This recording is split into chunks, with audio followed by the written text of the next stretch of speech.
Hey, what's going on, everyone? William here, and today I want to share 3 exercises which I've used in my recovery after stroke to improve my walking. Now, I thought it would be a good idea to make this video today because I've been having a couple of discussions with some of the group members in this group, and they've told me that walking is still something which they're finding quite difficult to do and is something which they're looking to improve in their recovery after stroke. And also, as someone who is a member of other stroke survivor groups on Facebook, I've noticed that there have been a lot of other members in other groups asking questions such as, why am I still limping after stroke? Why is it that my hip goes up a lot when I'm walking? And how can I improve this? So I thought today it would be a good idea to share some exercises to help address this problem, as well as explain why is it that we find that a lot of stroke survivors, including ourselves, have a little bit of a limp after stroke. So first I want to cover why it is that limping occurs. So the reason why we find that a lot of stroke survivors limp after stroke, as well as what you've noticed in yourself, is because our brains are naturally very lazy, and a lot of recovery after stroke is through compensation. Naturally, when we first had our stroke, we realized that the only thing we could move really well was our good leg or our non-affected leg. So when we actually first started to learn how to walk, it was our good leg or non-affected leg which was doing most of the work. So over time, our brain found that the best way to get from A to B was to use our non-affected leg more than our affected leg. And naturally, this led to us putting more weight on our non-affected leg because we found that the more weight we put on our non-affected leg, the quicker we would be able to get from where we were to where we wanted to be. And also another thing, in hospital, when we were being treated by physios and when we were being treated by physios or therapists, they had encouraged us to use a walking stick. And don't get me wrong, walking sticks are great, particularly if you're first starting out to learn how to walk. However, walking sticks actually teach your brain to learn to rely on an external source to put your weight through whenever you're walking, which only encourages you to put less weight on the affected leg or the bad leg, which helps to encourage that limping pattern even more. So I want you to think about how we used to walk before our stroke.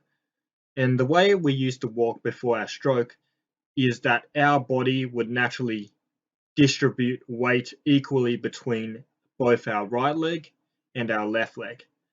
After stroke, because we are placing more weight on one leg than the other, we naturally have a huge limp. And because we're putting a lot more weight on one leg than the other, this leads to us using too many muscles or the wrong muscles to do the correct actions which we want to do, which only leads to a gait which isn't that good.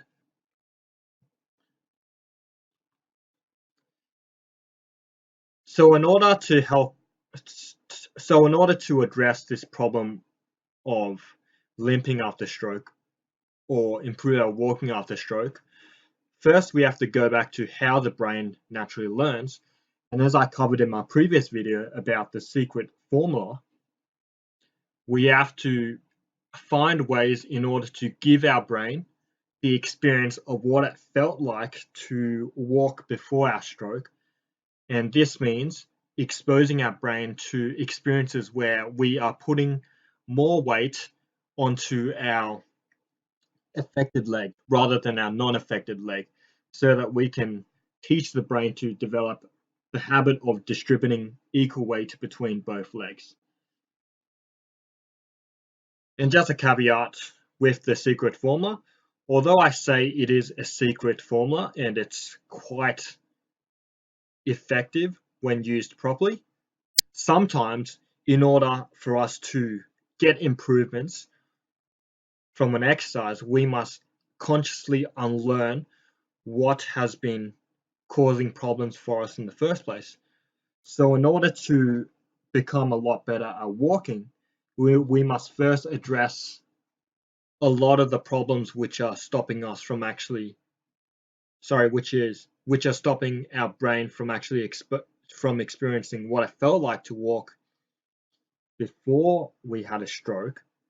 And one of the big problems in this case is the learned habit of putting more weight on one leg, rather than the other. And on top of that, we also have muscle tightness, which can also be a huge factor. Now, muscle tightness, of course, can be removed by Botox injections or by daily stretching if you don't have access to Botox. However, I would recommend Botox if you are in a situation where your muscles are just so tight that stretching won't be able to give you the results which you're looking for.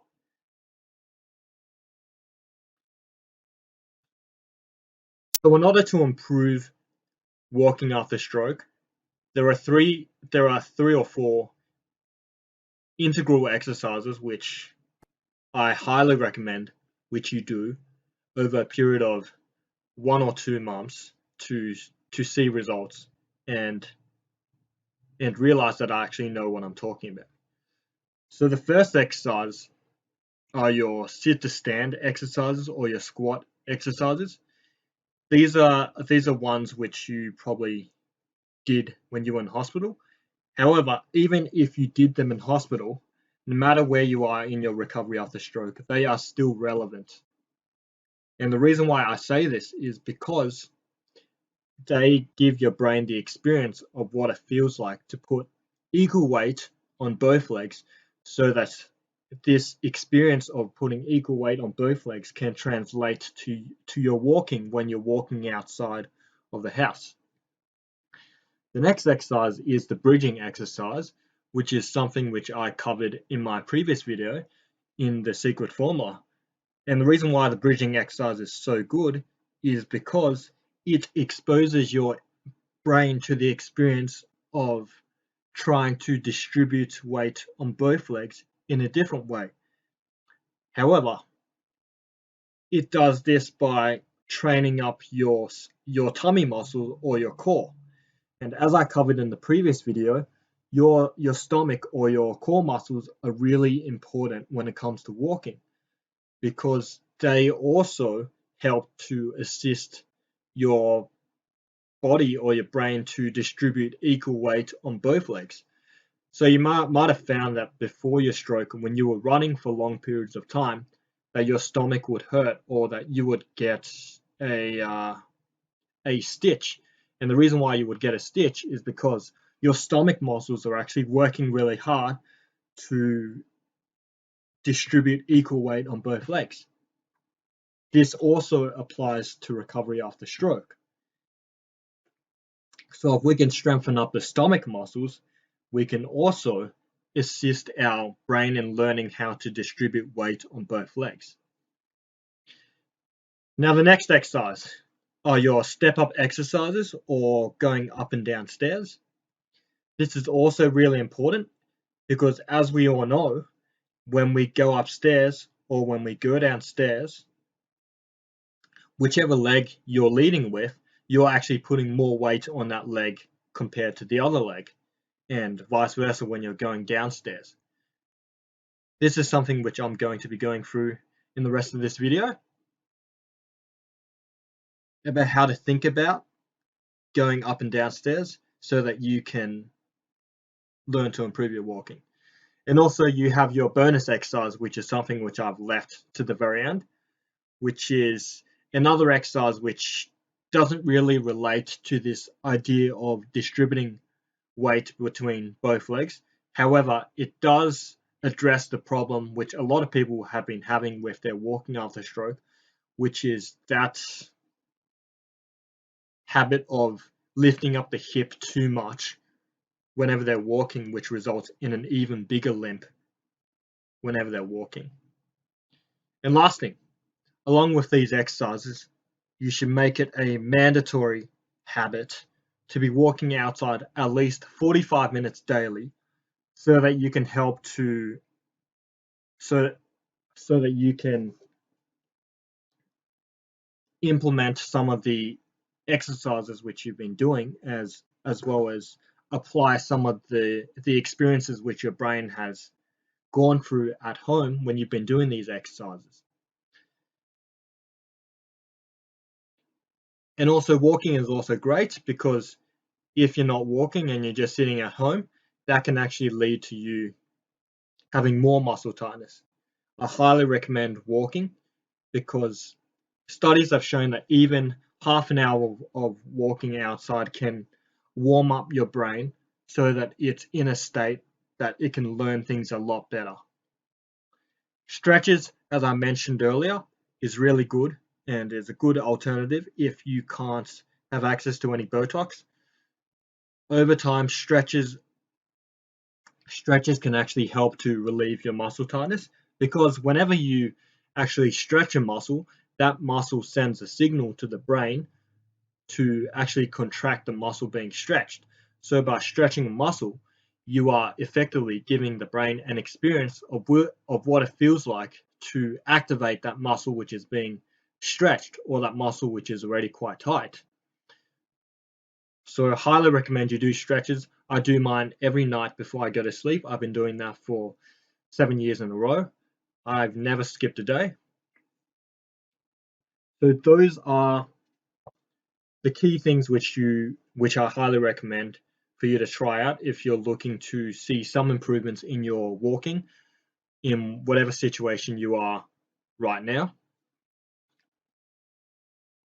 And let's get right into it. So the first exercise is your sit to stand exercise. And this is a great exercise. However, it is very easy to get too good at it to the point where your brain actually stops learning. And the reason why I say this is because a lot of physios might tell you to do this and go home.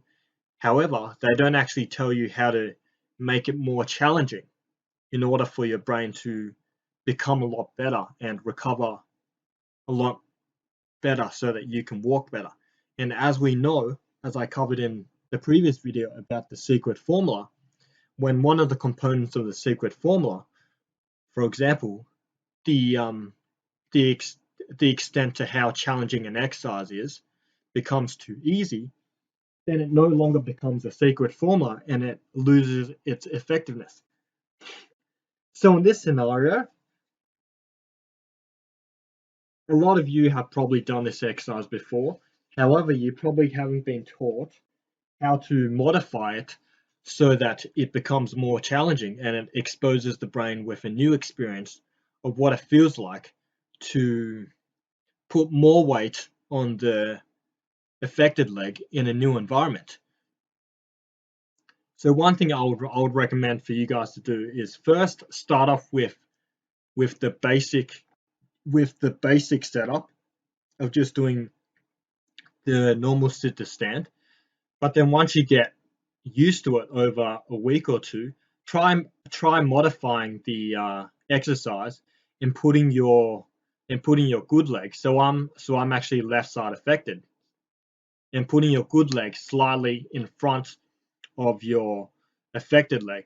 And what this will do is it will actually force your brain or force your body to put more weight on your affected leg. And it's really important that you get this positioning correct. That's why I took this video, because if your affected leg is too far behind, then you'll actually start relying more on your good leg or your non-affected leg to take on most of the weight. You can try that out for a week or two. Once you get really good at that, your brain will again get to that point where it no longer finds this exercise as challenging as it used to be. So you can modify it again by taking it one step further by putting a yoga block or a telephone book underneath your good leg or your non-affected leg, and then putting your affected leg slightly behind. And what this does is it actually forces your affected leg to take even more weight, and it exposes your brain to a new experience of another challenging environment where you're putting more weight on your affected leg. So this is a good example of where I've applied the secret formula to a basic exercise, and I've modified it consistently over the period of a month so that you don't reach that plateau after stroke, which is something which a lot of therapists tell you, where they say that your recovery is set in stone. Well, the reason why they say that your recovery is set in stone is because they have no idea what they're talking about, and they don't know, and they don't have the knowledge to be able to tell you how to, or show you how to modify an exercise to make it more challenging and more novel to the brain, so that you continue to improve and improve until you get to that point where you're satisfied with your recovery. The way to think about recovery after stroke is to think about learning new skills like Olympians are training for the Olympics. The reason why people who train for the Olympics are so good is because every day they're duking it out and they're constantly performing in different environments under different time pressures, which means that their brain is constantly exposed to different pressured environments where they're applying the exact same skill. And that's how they become really good at a particular skill. The same thing goes for stroke. So your next exercise, your bridging exercise. So like I mentioned earlier in the video and also in my previous video, bridging is a great exercise to both train your tummy muscles as well as train your affected leg to take on more weight whenever you're walking. And that's because when you're doing this exercise, one, your legs are both working to distribute equal weight between both. And number two, your tummy muscles are also working to make sure that your legs are able to stay in that 90-degree angle. So with this exercise, I would highly recommend that you first start off doing the basic one. However, if this is still too hard for you and you find that you're losing quite a lot of control because one leg is slipping out and your good leg or your non-affected leg is doing most of the work, try putting a ball in between both of your legs so that you can give your brain a clue that you're doing the exercise correctly. And as we know, going back to the secret formula, an effective exercise has to have a clue to give to the brain that it's doing the exercise correctly and that it's doing it successfully.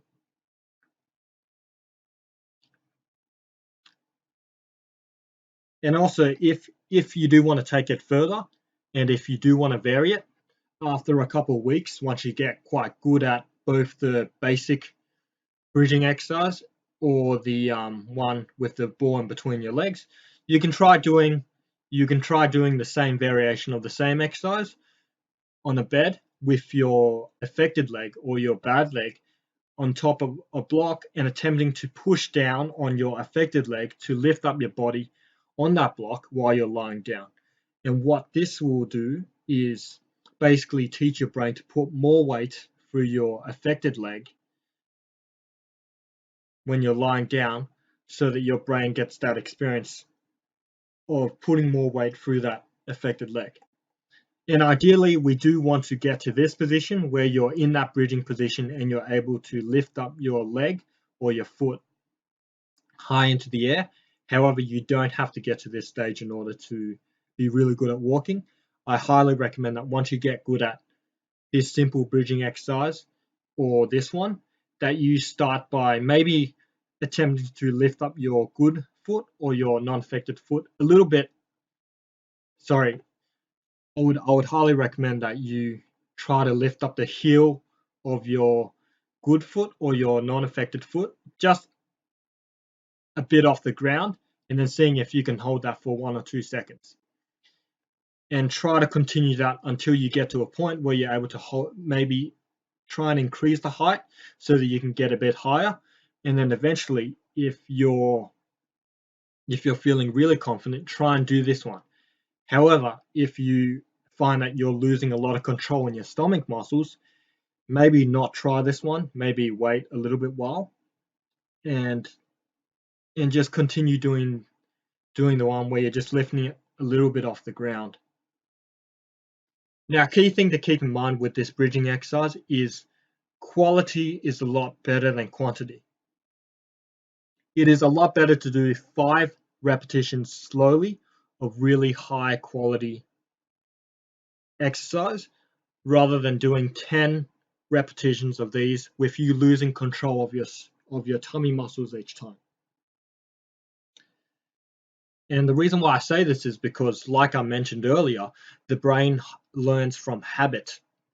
And if you expose the brain to bad habits, then you're essentially teaching your brain to take on those bad habits for the rest of your life. What we want to do is we want to expose our brain to the experience of how it felt like and looked like to do something before you had your stroke. And we want this experience to be as close as possible and as correct as possible to what we did before our stroke. And that's something to keep in mind with all these exercises. Your physios might have told you to do hundreds and hundreds and hundreds of repetitions. However, what they didn't tell you is that quality is a lot better than quantity. Yes, quantity is great, but as I mentioned in the previous video, you'll find that after the 20th or the 30th rep that your body actually starts to get a lot more tired. And when you get more tired, you're going to be activating more muscles to do more muscles than is necessary to do a task which would only require one muscle before your stroke. And that's why we get into all these bad habits where people are lifting up the hip when they're walking. And this is typically because they're using more muscles than is necessary, or they're overacting muscles to do a task which would only require one muscle before the stroke. So you have to be very surgical when it comes to recovery after stroke, especially in the way in which you exercise. Okay, next exercise is your step-up exercise. And this is another exercise which you can do to give your brain that experience of putting more weight onto your affected leg. And it's also a really good exercise to unlearn that habit as well. So this is really simple. And what I encourage you to do is actually, whenever you're going upstairs or if you have a step-up block at home, is I would encourage you to attempt to step up with your affected leg first. And then when you're actually coming down, leading with your affected leg first and coming down with your non-affected leg or your good leg last. The reason why I say this is because when you lead with your affected leg first in both these scenarios, you're actually forcing your affected leg to take on most of your weight when you're going up a step, which, as we know, will be exposing the brain to an experience of putting more weight through the affected leg. Now, this is great, but what you'll find is that after a week or two, that your brain will get really used to this experience. And again, it will tend to go into autopilot. And if you continue doing these exercises, you might find that you won't find further improvements. So a way to step this up is to actually do the same exercise. However, this time, go up with your affected leg first. And then when you go up, lift up your good leg or your non-affected leg and then just attempt to tap the step really quickly before bringing it down. This is really challenging, so for those of you guys who have balance issues, I highly recommend that you hold on to a rail nearby or hold on to something really close to start off with, similar with going down the stairs, as there is a potential risk that you might fall with this exercise. And this exercise is great because when you're actually leading with your affected leg first and you're tapping with your good leg before putting it down, you are actually pressuring the brain or putting the brain in a pressured environment where you're susceptible to a fall. However, you're also teaching your stomach muscles or your affected leg to control the muscles really quickly, so that you're able to quickly tap your good leg onto the step and bring it back down before you actually get to that point of falling. So I hope that makes sense.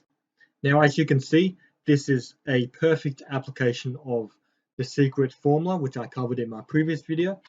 We have your basic exercise for 1 or 2 weeks, and then once the brain gets really bored and used to that exercise because it becomes too easy, we apply the secret formula and we change the component of challenge to make it a little bit challenging and a little bit more novel to the brain, so that it's able to make that further improvement in the way in which it applies more weight to the affected leg. Now, the bonus exercise is one which I thought I would include here, and this exercise is basically one which is called knee extension. The reason why I want to put this exercise in is because what a lot of stroke survivors find in walking after stroke is that they tend to walk like this. And the reason why this is a problem is because they're using mainly their hip to compensate for other muscles below their leg which are responsible for walking. So when we walked before our stroke, we did use our hip a little bit to walk. However, our hip was mainly used to stabilize what was going on underneath. When we actually walked before our stroke, it was our knee muscles, or our muscles or our hamstrings which actually helped to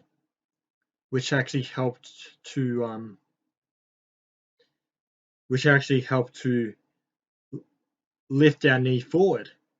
However, after stroke, what a lot of stroke survivors encounter is that their knee muscles or the muscles of their hamstrings are actually a lot weaker than they used to be. And so what they do is they recruit the bigger muscles, such as their hip, to lift up their knee forward and their leg forward. And what this does is this prevents them from falling, and it also prevents them from catching their feet or their toes on the floor so that they don't trip. So this is a great exercise to do to strengthen the muscles just above your knee, so that they're able to activate whenever you're walking instead of your hip, so that you can move away from activating your hip mostly and activating your knee and your ankle. And this is something simple which you can do. What I would recommend is that you get a foam roller and you put it underneath your affected leg with your good leg or your non-affected leg off the foam roller. And what I would recommend for you to do is to actually contract your affected leg and try and lift it up as high as possible, like in this picture here. You might not be able to lift up your ankle. That's totally fine. It's probably because of the tightness. However, I will address and show you guys how to treat this issue in another video. but just really quickly, one way in which you can help to address this problem is to either one, use electrical stimulation by putting electrodes on the front of your of your um, shin muscles, and also number two, by doing a lot of stretching on your calf muscle, because in this scenario, the reason why you can't lift up your ankle is because your calf muscles are so tight that they're actually stopping the other muscles which are responsible for lifting up your ankle from overcoming this tightness and lifting up your foot.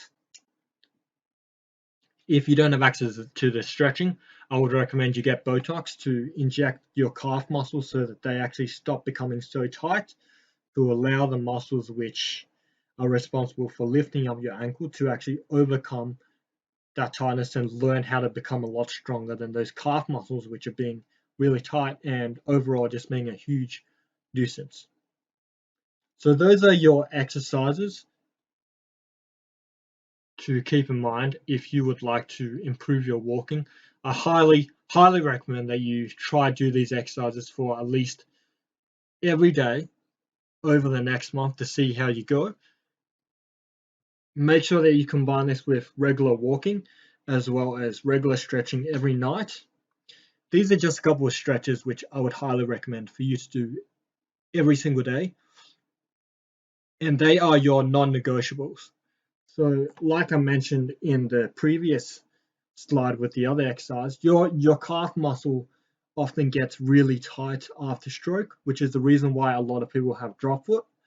One easy way to address this and to try and lessen the effect of the tightness is to do a lot of your calf stretches every day over a long period of your time, or get the Botox if you're in a situation where you don't have access to Botox. One way you can do this is to get your good leg or your non-affected leg. One way to stretch your affected foot is to, obviously it's very unsafe to do it on a table here, but one way to do it is to put it on a book or a yoga block, like I had mentioned earlier, just on the edge, so that your heel is actually hanging down, and then leaning a little bit forward so that you can feel that stretch on your affected calf muscle.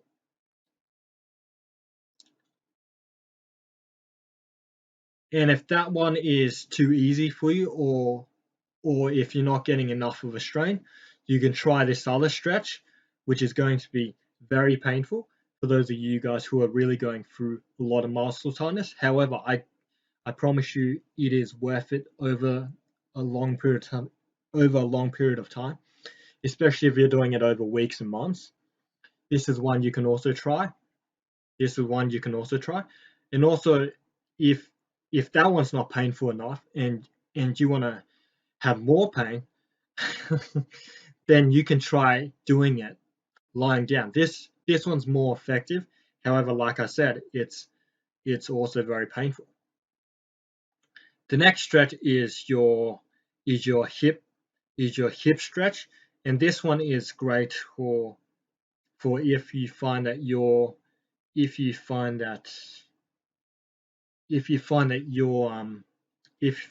knee or your hamstrings aren't activating, are quite tight, and this is basically just a lunge stretch. I highly recommend that you do this every night, at least three sets of 20 or 30 seconds each.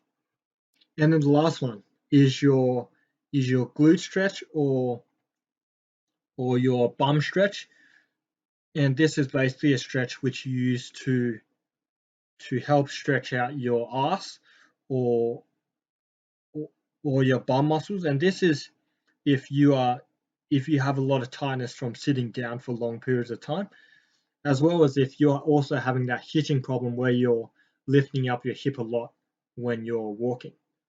If this is too hard for you and it's quite difficult, then you can always go, so that one's a good stretch. Another alternative I would highly recommend, if this one is too hard for you, is to do it lying down and attempt to use your good hand or your non-affected arm to try and lift up your other ankle so that you're actually getting that stretch on the front of your hamstrings. So these are all the stretches which I recommend.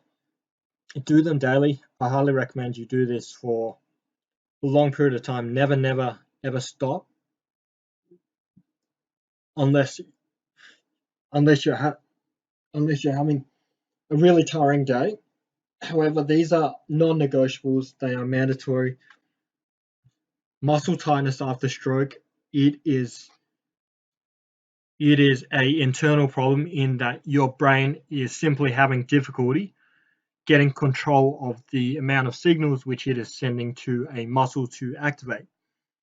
Stretches help to teach the brain to learn the appropriate amount of signals it should be sending to a muscle to activate it properly and to also turn it off properly. The reason why we get muscle tightness is because your brain is sending too many signals, which results in a muscle being overactive. Stretches are one way to teach your brain how to control the level of signals so it doesn't overactivate a muscle. So I hope that all makes sense to you. I hope you really enjoyed all these exercises. I hope they made sense to you. I really enjoy doing these videos. Please let me know what you guys think. Again, if you have any questions about these exercises, any difficulties doing them, please let me know in the comment section in the Facebook group. I read them all every day. I've just started doing these videos. And also, let me know if you're enjoying these videos. I know that they're probably half an hour long and you probably get sick of hearing my voice. However, if they are too long and if you want me to do more of a face-to-face sort of video, I'm happy to do so. However, I just find doing these videos a lot easier because it allows me to take a breath and it also allows me to drink my coffee while I'm doing them. Face-to-face is a lot more difficult because I know that I'll lose my breath while doing them, and doing the videos this way allows me to give a lot more information in a period of time which I would not be able to do if I were to explain it in video.